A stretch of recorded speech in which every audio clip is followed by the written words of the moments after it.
matter with these simple steps. Rescan your Digiboxes and look for Highland TV on the list. Make sure to reposition your antennas for those watching through digital smart TVs. Catch us beyond the screen through our social media platforms on the Regional News Group Luzon Facebook page and RNG Luzon YouTube channel. So hit that notification bell for more updates. Gusto mo bang maging updated sa balita at mapasaya ang inyong araw? I-scan ang inyong mga Digibox at hanapin ang Highland TV. Ang aming channel nakadepende sa inyong lokasyon. Para naman sa mga gumagamit ng free TV o digital smart TV, iposisyon ang inyong antena sa labas ng bahay at hanapin ang Channel 44. Pwede rin kaming subaybayan live sa Regional News Group at RNG Luzon YouTube channel. Para sa mga balita, latest updates at kulitan tuwing umaga. Recount the narratives that matter with these simple steps. Rescan your Digiboxes and look for Highland TV on the list. Make sure to reposition your antennas for those watching through digital smart TVs. Catch us beyond the screen through our social media platforms on the Regional News Group Luzon Facebook page and RNG Luzon YouTube channel. So hit that notification bell for more updates.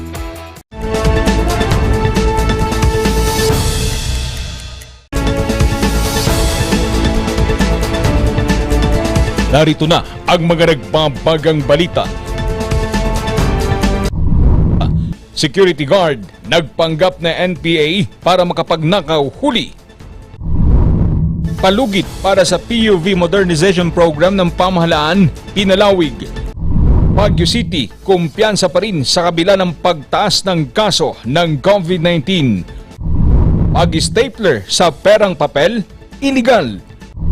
At pagkamatay ng itinuturing na nasa likod ng pagbangon at tagumpay ng Baguio Country Club muling inalala.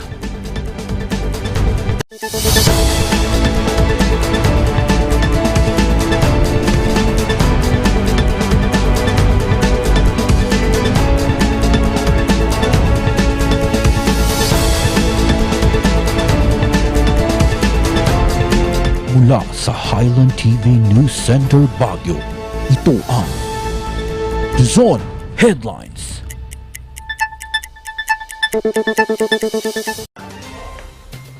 Taimbag nga rabii amyanan na Luzon, hatid namin ang mga pinakabago at may init na balita.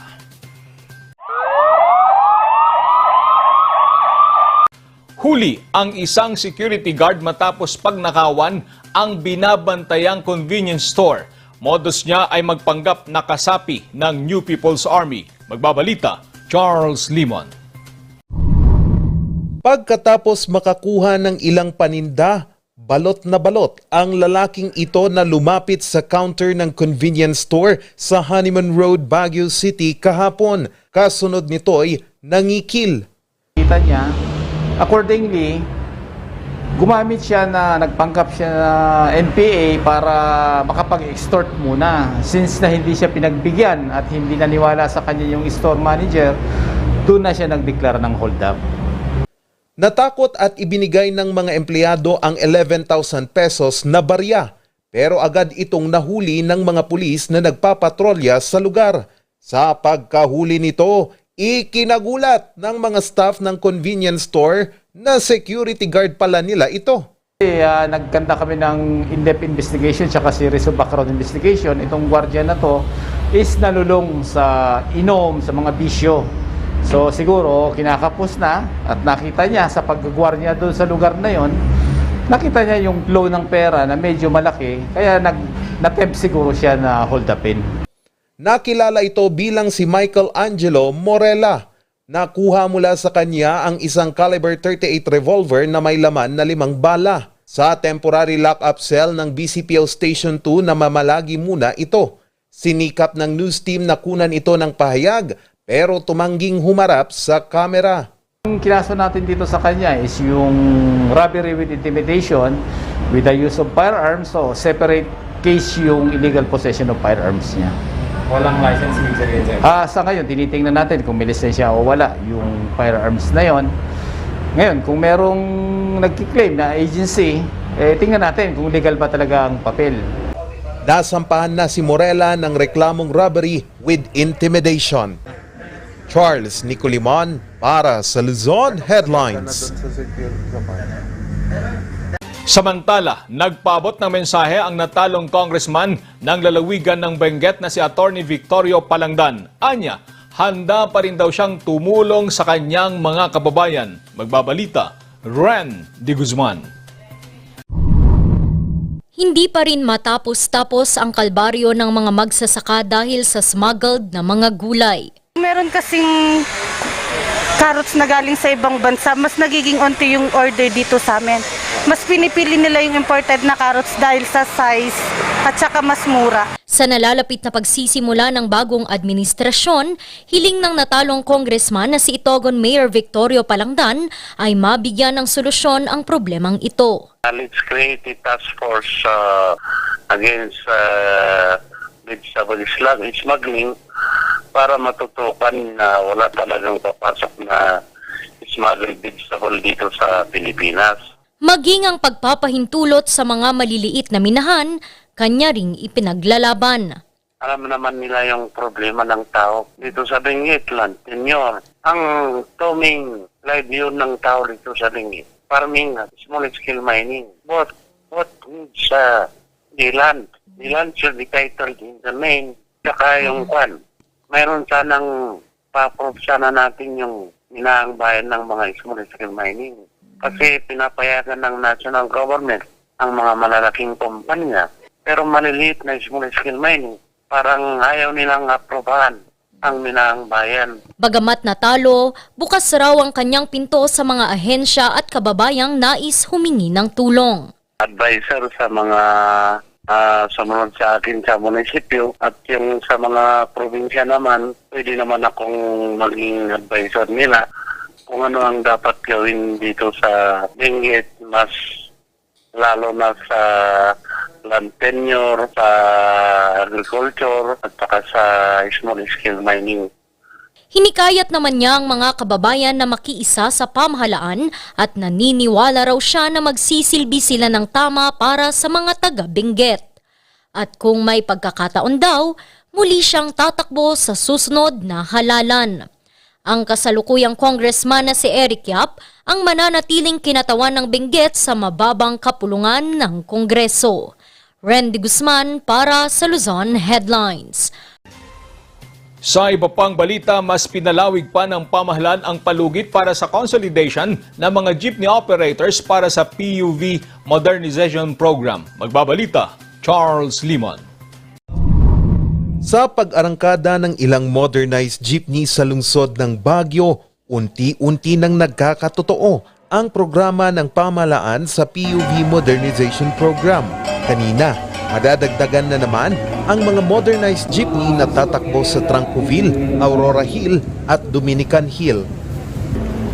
1, 2, 3. Angkop na angkop sa atin because we are a tourism area. Pag tinignan yung sasakyan mamaya, ito class 2 kasi is pang short distance. Ito yung 10 kilometers and below. Good siya sa ruta natin sa Baguio, kaya yun yung dinala natin sa City of Baguio. Isa sa mga nangunguna sa PUV Modernization Program sa lungsod ang Cordillera Basic Sectors Transport Cooperative na may 37 modernized jeepney units.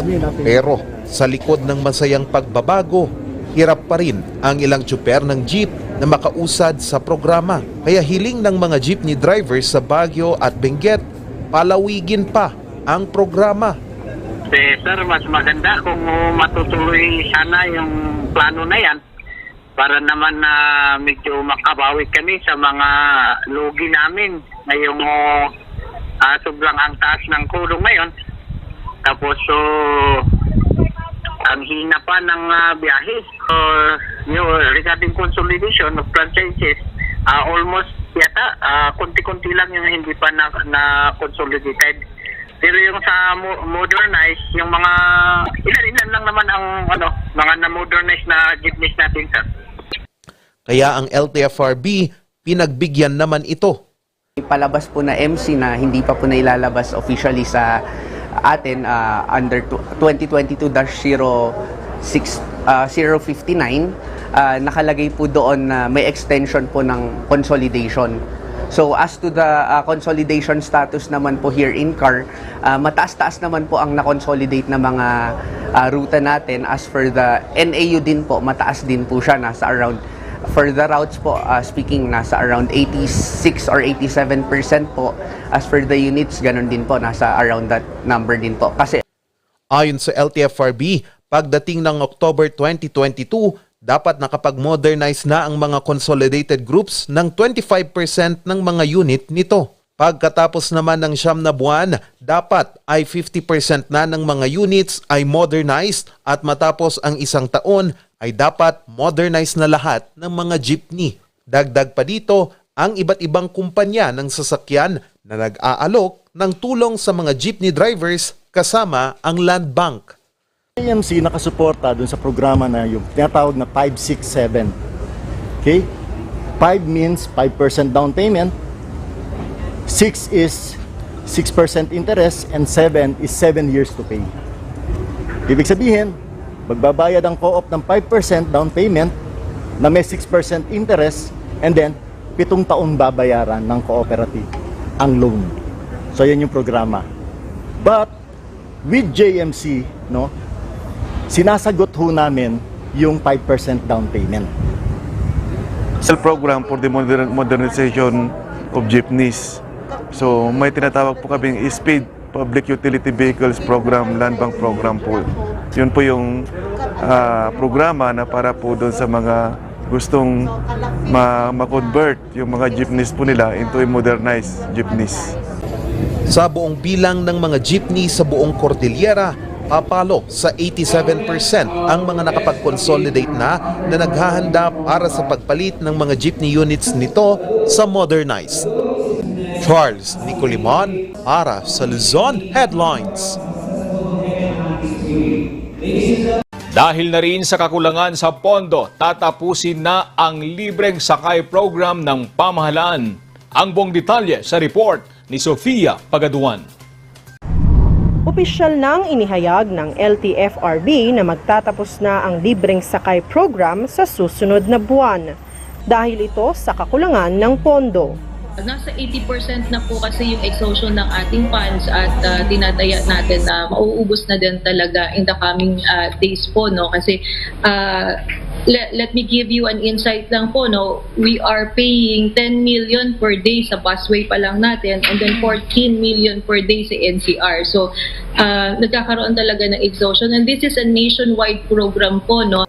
Dagdag ni Kasyon, nasa 7 bilyong piso ang pondong inilaan sa programang ito.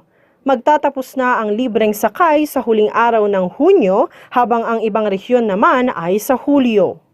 Malaki po yung pondo actually, kung narinig niyo po yung mga interview din natin, interview sa board at saka sa aming executive director, 7 billion po kasi yun na pwedeng gamitin hanggang December actually of 2022.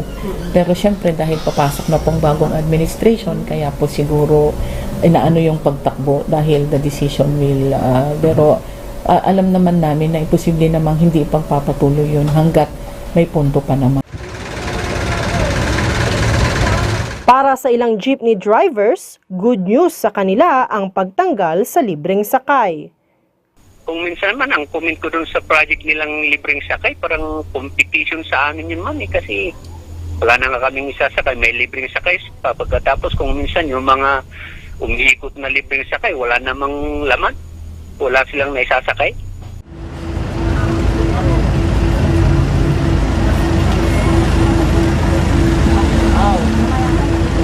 Hiling ng LTFRB sa susunod na administrasyon na pondohan pa ang nasabing programa upang mas makatulong pa sa mga mananakay.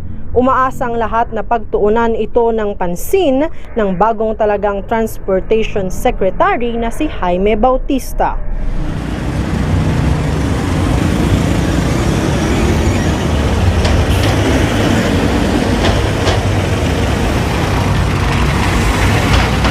Sofia Pagaduan para sa Luzon Headlines. Susunod, Baguio City, kumpiyansa pa rin sa kabila ng pagtaas ng kaso ng COVID-19. Yan at iba pang balita. Abangan!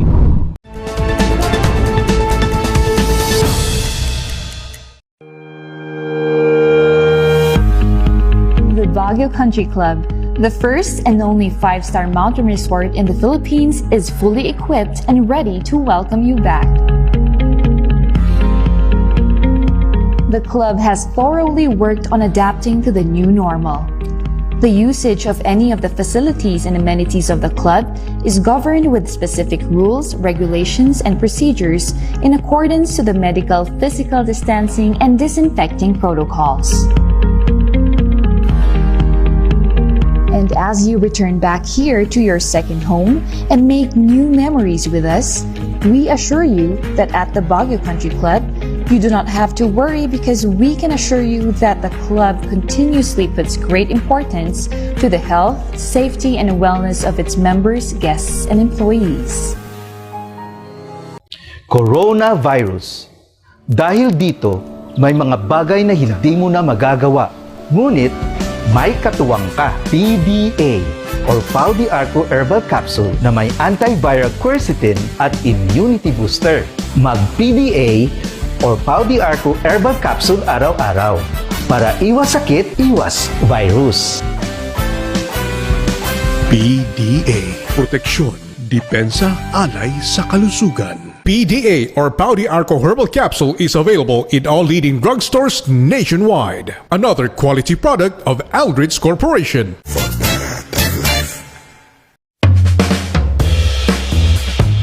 Yes! Ayos to! Ayos to! Pa, ang lakas naman ang tawa mo. Sino ba namang hindi matutuwa dito sa online shopping service at cash on delivery ng TG Home Builders? Pwede din mag-online reservation for pickup. Pa, ano yung sinasabi mo? Ma, mapapakabitan na natin ng tiles ang bahay natin. Pa, baka naman pwede mong isabay yung bubong ng bahay natin. Para sa quality construction materials, mag-TG Home Builders. Main warehouse and showroom at number 75 Ferguson Road, Gisad, Baguio City. Bucaucan Branch at number 73 Bucaucan Road, Baguio City. Marcos Branch at KM3 Marcos Highway, Baguio City. Sales Office Branch at number 221 Atab Marcos Highway, Baguio City. La Trinidad Branch at KM6 Batag, La Trinidad. And Urdaneta Branch at MacArthur Highway, Urdaneta City. TG Home Builders. We turn houses into homes. Ang maagang konsultasyon ay mahalaga sa pagpuksa ng sakit na dengue. Ngunit, ang tanong ng sambayanan, sapat nga ba ito? Masigasig, maliksi, protektado at mapagmatyag, yan ang dapat mong taglayin. Hanapin ang pinagpupugaran at wasakin ito. Hello? Nahanap ko na po yung lungga. Kailangan ko na po kayo. Sige po, Master.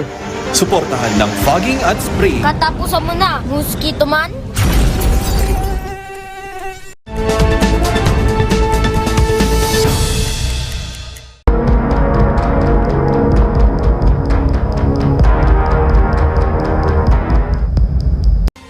Ipinagkibit-balikat ng pamahalang lungsod ang lalo pang pagtaas ng kaso ng COVID-19. Dahil dito ay walang planong isara ang Baguio sa mga turista. Pero muling hihigpitan ang pagsusuot ng face mask. Ang buong detalye sa report ni Charles Limon. Mula sa 31 aktibong kaso ng COVID-19 sa lungsod, umakyat na ito sa 48 ngayong linggo. Pero ayon sa pamahalang lungsod, hindi sila masyadong apektado dito. Tumataas, but not as fast as what we have experienced sa Delta and Omicron. In fact, talagang gradual, very, very gradual ang taas. And probably one of the, there are several reasons. Isa sa mga nagbigay kumpiyansa sa lungsod ang mataas na vaccination at kampanya ng booster shots. Pero malaking panganib pa rin ang hindi pagsunod ng mga tao at mga turista sa mga health protocols. Giving out another order to our police force, to our POSD, na maghihigpit na tayo sa wearing of face mask. Maghihigpit na tayo, effective today. Kaya todo kayod muli ang POSD at pulisya sa pagpapaalala. Well, medyo nag-relax eh. So kami naman, ever since, we keep on reminding them to put up their mask kasi we're still level 1, di ba? Hindi pa naman na-repeal yung ordinance ng mask eh. We're also, nagbigay na rin kami ng directive sa mga staff natin na mag-megaphone sila to remind people na to put on their mask. Noong Sabado, isinailalim ng DOH ang ilang lugar sa NCR sa ilalim ng moderate risk dahil sa pagtaas ng kaso ng COVID-19. Mga dapat target natin na palakasin natin ang population immunity sa bansa, no? Especially now with this variants of concern na mas lalong nakakahawa. And remember, the frontline economic workers are also as vulnerable as AD priority population. And that also includes those with comorbidities, no? So nakikita naman natin na with this variants of concern, mataas ang hawaan, pero if you give the booster, malakas ang tsansa na hindi tayo ma-hospital. Sa pagsipa ng mga kaso sa NCR, wala munang balak sa ngayon ang lungsod na isara muli ito sa mga turista. Charles Nicolimon para sa Luzon Headlines. Patok ngayon ang food business na sinimulan ng magkasosyong magkapatid at mag-asawa. Ayon naman sa ilang eksperto, minsan ay may panganib daw kapag magkadugo o magkapamilya ang magkasosyo sa negosyo. Magbabalita, Ren de Guzman. Cheesy bacon fries, pork barbecue, iba't ibang klase ng hot and cold drinks, yan ang ilan sa mga binabalik-balikan ng mga customers sa isang restaurant sa KM5 Pico, La Trinidad, Benguet. Because for me, when we try fries from outside, they usually just use the instant melted cheese or whatever. Unlike here, they actually grate the cheese, they use different kinds of sauces. May special ingredients po kasi kami. And then yung pork na ribs po, talagang malambot siya. So easy to eat na siya, hindi siya yung mahihirapan kang kagatin ganun. Ang food hub na ito ay itinayo ni Kenzel. At dahil 2 is better than 1 ang kanyang motto in business, isinama niya bilang kasosyo ang kanyang kapatid. We started nung 2012 and then we started online lang. Tapos ang goal lang namin dati na mag-sister is for income lang siya. So we started with cakes lang talaga. And then for December lang sana siya. Kasi we opened nung November, so we were collecting orders for the December season. Yung syempre, Christmas. Bunga rin ng magandang samahan ng mag-asawang Reynan at Maricar ang sekreto sa tagumpay ng kanilang food business. It's risky, but if you have faith kasi in your product and you believe that your product would sell kasi it's something that out of passion. And that's one of the things that we're proud of with Gustavus Burgers. Kasi nalalasahan ng customers namin yung passion that we put into it. Bagamat may takot kung papatok ang kanilang business dala na rin ng pandemya, ang pagkakaroon ng kasosyo at katuwang sa anumang haraping problema ang naging kanilang sandigan para ipagpatuloy ang negosyo. Pero ayon sa finance and business expert na si Efren Cruz, may dalang panganib ang pagkakaroon ng kasosyong kapamilya o asawa. Sa business, dapat tinatanggal mo ang emosyon. Meron tayong pagkadehado kung kamag-anak, kapamilya, kasi pag kunyari mali ang ginawa, hindi mo pwedeng pagalitan. Magtatampo. Okay? So kailangan ihiwalay yon. Kung kaya niyong ihiwalay, okay. Kasi ang number one din o hindi naman number one, pero isa sa mga pinaka-importante yung kailangan mo ay pagkakatiwalaan. Okay? Pero mas mainam yung pwede mo pagkatiwalaan na business associate lang talaga. Wala kang blood relations kung pwede. Kasi at least sa business associate, pag nag-falling out kayo, pag nagkagalit, hiwalay kayo sa negosyo. Mahirap yung hiwalay kayo sa negosyo tapos kapamilya pa. Maghihiwalay kayo magkapamilya. Pinaalala rin niya ang kahalagahan ng pagkakaroon ng sariling parte sa isang negosyo. Maayos mo yung pamamalakad ng pera. Paano mo gagawin yon? Kaya finances mo yan sa pampersonal o finances sa kumpanya, kailangan po talaga meron division of labor yan. But kaya may mga posisyon sa kumpanya eh. Meron tresorero, may presidente, merong accountant, may controller, may ganun ba? So, kung ano yung expertise, i-assign doon sa taong may kakayanan doon sa expertise na yun. Kung wala, kumuha kayo sa labas. Kung kayang simulang mag-isa ang isang negosyo, mas mainam daw ito para maiwasan ang pagkasira ng relasyon sa mga kapamilya. Randy Guzman para sa Luzon Headlines.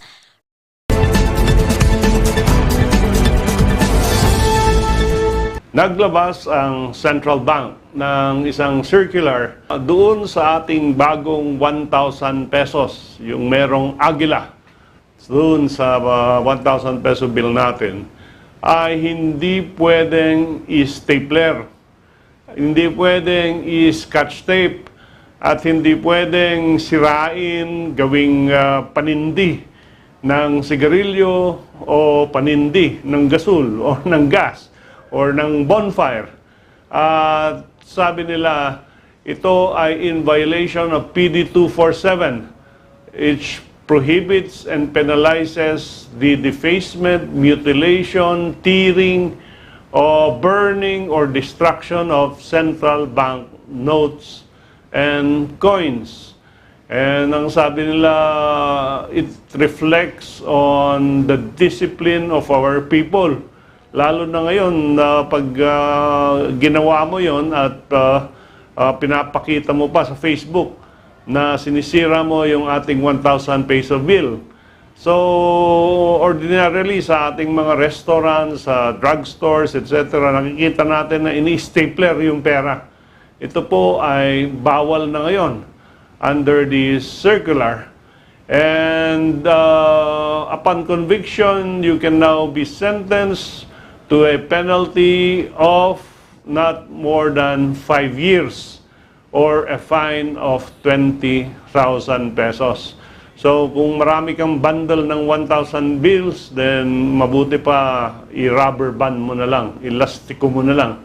At huwag mong i-stapler, huwag mong i-scotch tape, huwag mong sisirain. Not only 1,000 bills but all other Philippine currencies and coins.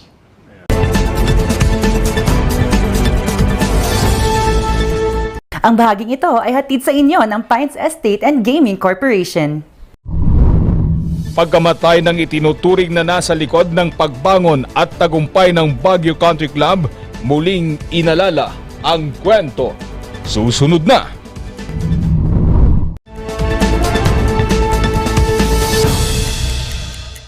Ang maagang konsultasyon ay mahalaga sa pagpuksa ng sakit na dengue.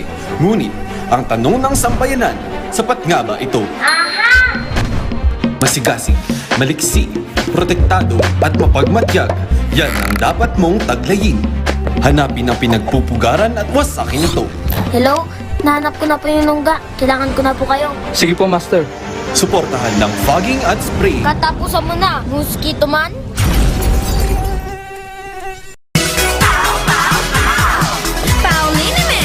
Masakit ba ang likod, ang kasukasuan?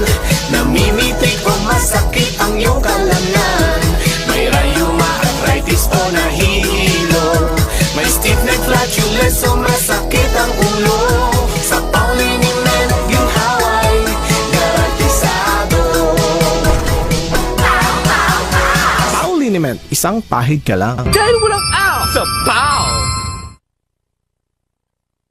Sa milk din ng batang 90s, taratati lang i-try. Ang batang 90s milk tea, di ka magsisisi, promise. Sa milk din ng batang 90s. Ayun, may target na ako. Lagot ka sa akin! Sa panahon ngayon, dumarami na naman ang lamok. Oras na para mag 4S. Una, suyurin at sirain ang pinagmumulan ng mga lamok. Pangalawa, sarili ay protektahan laban sa lamok. Pangatlo, sumangguni agad sa pagamutan kapag may sintomas na ng dengue. Pang-apat, sumuporta sa fogging or spraying kapag may banta na ng outbreak. Pangalagaan ang sarili laban sa kagat ng lamok. Mag 4S tayo para dengue out! Mas Wazar Music offers a complete line of musical instruments.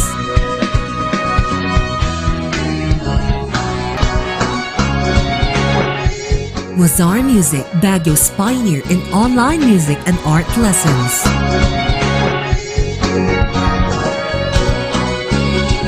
Wazar Music, bringing music closer to your hearts.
Best sellers that we have are the pork sisig, sizzling liempo, quarter leg, and then we have the sizzling beef pares as well.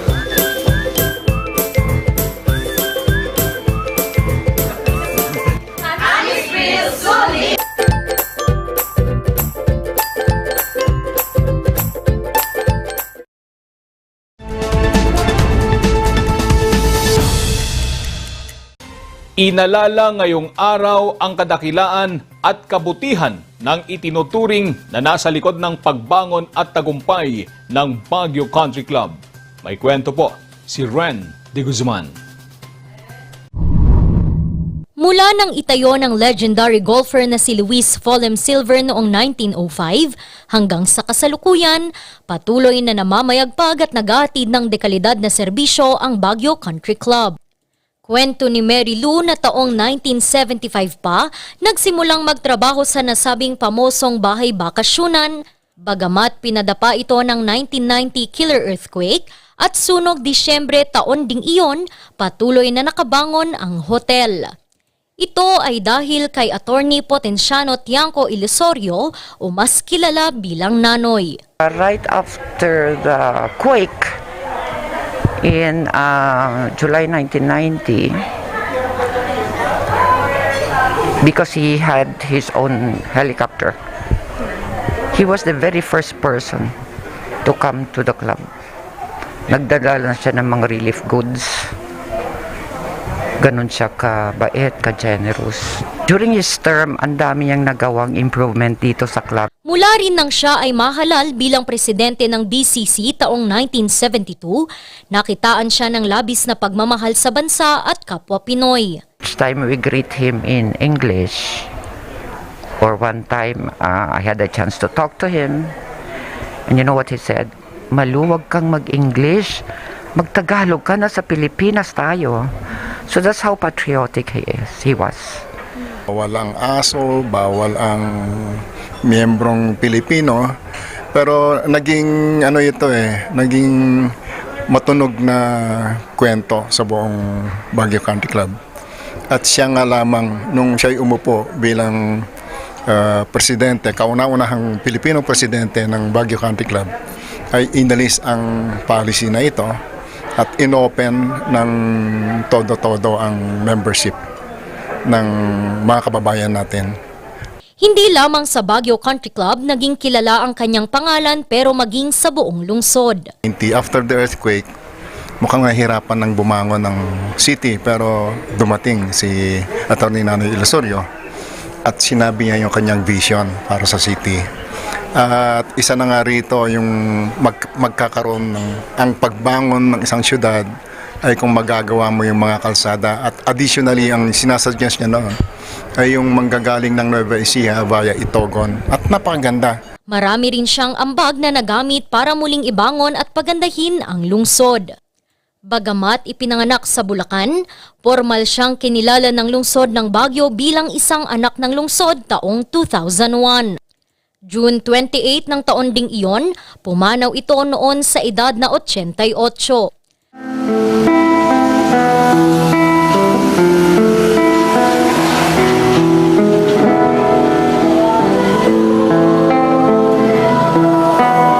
At sa ika-21 taong anibersaryo ng kanyang pagkamatay, isang misa ang inalay sa kanya ng Baguio Country Club, mga kapamilya at kaibigan kanina sa kanyang busto sa South Drive, Baguio City. He was a very special person, very kind, very, very kind. He always have a very soft heart for the poor. I never forget the times that he always gave the poor. 3, 2, 1, ring! Nagpalipad rin sila ng mga kalapati. Sa araw na ito, hindi lamang ang kanyang pagkamatay ang ginunita, kundi maging ang kanyang mga mabubuting nagawa noong siya ay nabubuhay pa. Randy Guzman para sa Luzon Headlines. At yan ang mga balitang nakalap ngayong araw. Maraming salamat at muli, magandang gabi po sa ating lahat.